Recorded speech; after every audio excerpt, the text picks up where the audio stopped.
अस्सलाम वालेकुम दोस्तों, कैसे हैं आप सब। मेरा नाम है खुर्रमशहजाद। वर्डप्रेस की क्लास नंबर 8 और पार्ट 2 में मैं आपको खुशामदीद कहता हूं। उम्मीद करता हूं आप सब खैरियत से होंगे। तो स्टार्ट करते हैं जहां से हमने लास्ट स्टॉप किया था, वहीं से कंटिन्यू करते हैं। सबसे पहले हम अबाउट अस पेज को डिज़ाइन करेंगे। तो एडिट पेज, यहाँ पे आप कुछ भी टेक्स्ट लिखें। वैसे मैं एक रैंडम वेबसाइट से डेमो टेक्स्ट कॉपी कर लेता हूँ।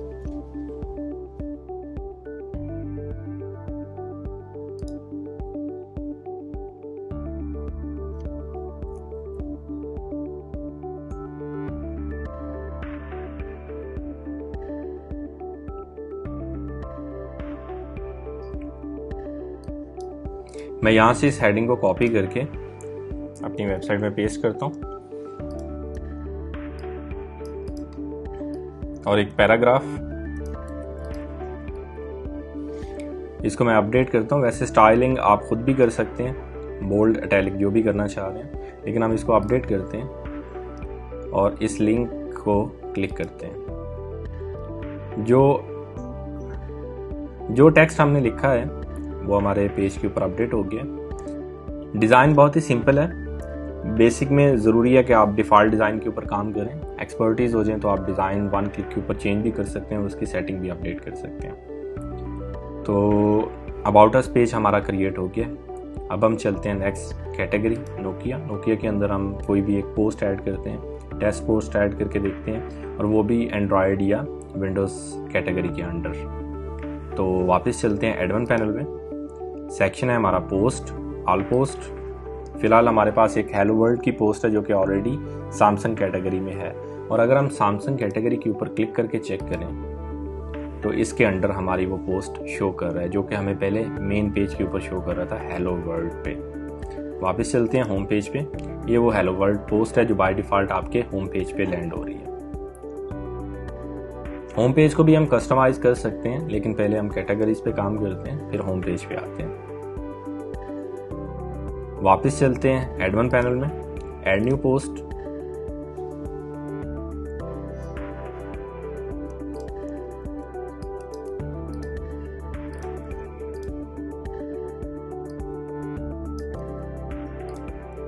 मैंने एक डेमो कंटेंट लिखा, उसके बाद मैंने लिखा कि ये मैंने एंड्रॉयड सेक्शन में और नोकिया कैटेगरी में पोस्ट करनी है। उसको पब्लिश कर दिया मैंने। वापस चलते हैं वेबसाइट पे। अगर आप नोकिया पे क्लिक करेंगे तो डेमो पोस्ट आपके पास शो हो रही है, और ये टैग्स शो हो रहे हैं कि ये एंड्रॉयड कैटेगरी के अंडर है और नोकिया भी ये कैटेगरी है। और अगर हम नोकिया पे जाने के बाद एंड्रॉयड पे क्लिक करेंगे तो वही पोस्ट हमारे पास यहाँ पे भी शो कर रहा है। ये आपकी चॉइस है कि आप मेन कैटेगरी के थ्रू उस पोस्ट को ओपन कर रहे हैं। मेन कैटेगरी में आपकी फिर विंडोज़ और एंड्रॉयड दोनों शो करेगा, लेकिन अगर आप सिर्फ सिलेक्टेड कैटेगरी पे क्लिक करेंगे तो वो सिर्फ उसी कैटेगरी से रिलेटेड पोस्ट आपको शो करेगा। नेक्स्ट हम इसमें कॉन्टैक्ट अस पेज डिज़ाइन करेंगे, और हमें एक फॉर्म रिक्वायर्ड है कॉन्टैक्ट अस के लिए। तो उसके लिए हम एक छोटा सा प्लगइन ऐड करेंगे। वापस चलते हैं एडवांस पैनल में और प्लगइन सेक्शन में आ जाएं, ऐड न्यू पे क्लिक करें। यहाँ पे फाइंड करें कॉन्टैक्ट फॉर्म 7, तो आपके पास ये प्लगइन शो हो गया। इसको आप इंस्टॉल करें।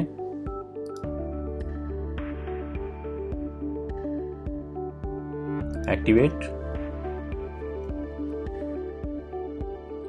प्लगइन एक्टिव हो गया है, और लेफ्ट साइड पे हमारे पास मेन्यू भी डिस्प्ले हो गया है। कॉन्टैक्ट फॉर्म, बाय डिफ़ॉल्ट एक कॉन्टैक्ट फॉर्म हमारे पास पड़ा हुआ है। अगर हम इसका कोड कॉपी कर लें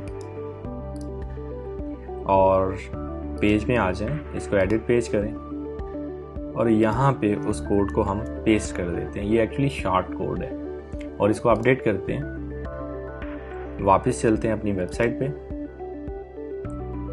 तो आपके पास कॉन्टैक्ट अस फॉर्म भी बन गया है। आप किसी भी वेबसाइट में कमेंट सेक्शन एनेबल करें, फॉर्म बनाएं, तो उसमें गूगल कैप्चा ज़रूर यूज़ करें, ज़रूरी है। अदरवाइज स्पैमर आपके कॉन्टैक्ट फॉर्म के ऊपर बोट लगा देते हैं जो ऑटोमेटिकली आपके फॉर्म को फिल करता है और ईमेल जनरेट करता है। इस तरीके से जो आपकी ईमेल जनरेट होती हैं वो स्पैम काउंट होती हैं, और आपकी जो बैकएंड पे लिमिट होती है सर्वर के ऊपर वो एक्सीड कर जाती है, और होस्टिंग कंपनी आपके अकाउंट को सस्पेंड कर देती है। इसको हम सिक्योर कैसे कर सकते हैं? वापस चलते हैं एडवांस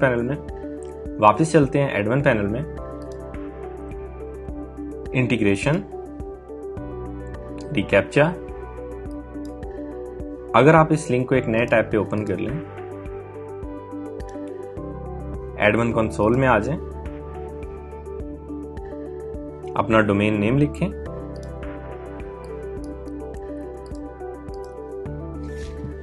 करेंटली हमारे पास 2 डिफरेंट कैप्चार्स आ रहे हैं। मैं लेटेस्ट ऑप्शन चूज करूंगा और यहाँ पे अपना डोमेन नेम लिखूंगा।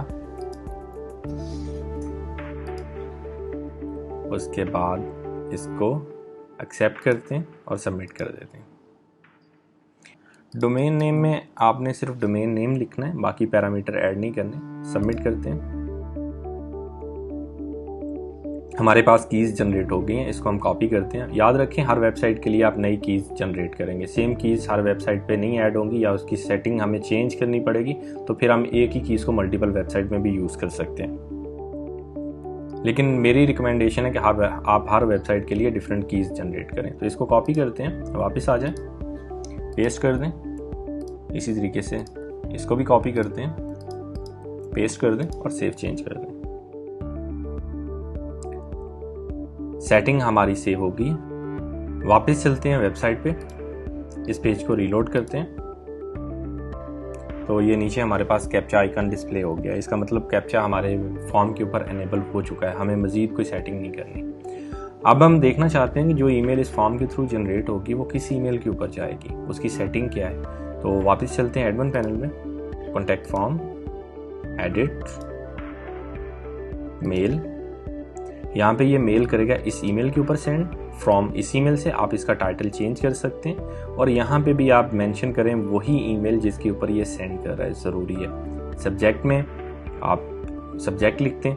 उसके बाद अगर मैसेज बॉडी में अगर आप पैरामीटर चेंज करना चाहते हैं या टेक्स्ट चेंज करना चाहते हैं वो भी कर सकते हैं और इसको आप सेव कर दें। एक दफ़ा हम इस फॉर्म को फिलअप करके चेक भी कर लेते हैं। नेम लिखें, अपना ईमेल लिखें,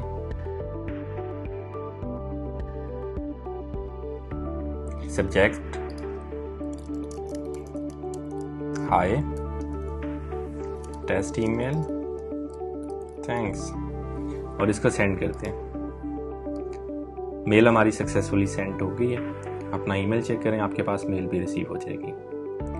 अगर आप इसमें कोई एडिशनल फील्ड ऐड करना चाहते हैं, जैसे कि मैं इसमें मोबाइल नंबर ऐड करना चाहता हूं, तो वापस आ जाएं फॉर्म पे, फॉर्म, और मोबाइल नंबर मैं ऐड करना चाह रहा हूँ सब्जेक्ट के बाद, तो आप इसको कॉपी कर लें, पेस्ट कर दें।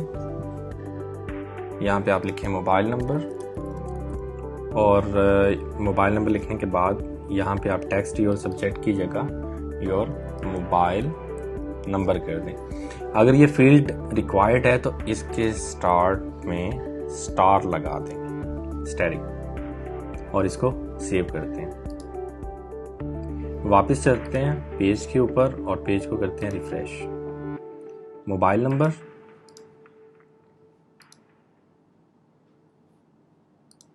अगर हम पूरा फॉर्म फिल करते हैं, सब्जेक्ट भी लिखते हैं। अगर हम पूरा फॉर्म फिल करते हैं, सब्जेक्ट भी लिखते हैं और मोबाइल नंबर फील्ड को एम्प्टी छोड़ते हैं और इसको सेंड करते हैं, तो ये कह रहा है कि आपकी फील्ड रिक्वायर्ड है। अब आप कहेंगे कि यहाँ पे रिक्वायर्ड लिखा हुआ तो आ नहीं रहा, यहाँ पे आ रहा है क्योंकि फॉर्म के अंदर हमने ये रिक्वायर्ड कॉपी करके यहाँ पे अगर पेस्ट कर देंगे, जो कि नहीं लिखा हुआ था, और इसको सेव कर देंगे तो यहाँ पे भी रिक्वायर्ड शो कर देगा। अगर आप इसको फॉर्म पेज को रीलोड करें तो मोबाइल नंबर के साथ भी रिक्वायर्ड लिखा हुआ आ गया है। इस वीडियो को लाइक करें, सब्सक्राइब करें और बेल आइकन पर क्लिक करें ताकि आने वाली हर नई वीडियोस आपको बर वक्त मिलती रहें। लर्निंग के दौरान अगर आपको लोकल या लाइव सर्वर के ऊपर कोई प्रॉब्लम्स आ रहे हैं तो आप उन प्रॉब्लम्स को नीचे कमेंट सेक्शन में लिखें। नेक्स्ट वीडियो में हम आपको बताएंगे कि कैसे आप इन इश्यूज़ को रिजॉल्व कर सकते हैं। आज की क्लास को यहीं पे क्लोज करते हैं। नेक्स्ट क्लास में हम मज़ीद इसके ऊपर डिस्कस करेंगे। तो तब तक के लिए अपना ख्याल रखें। अल्लाह हाफिज़।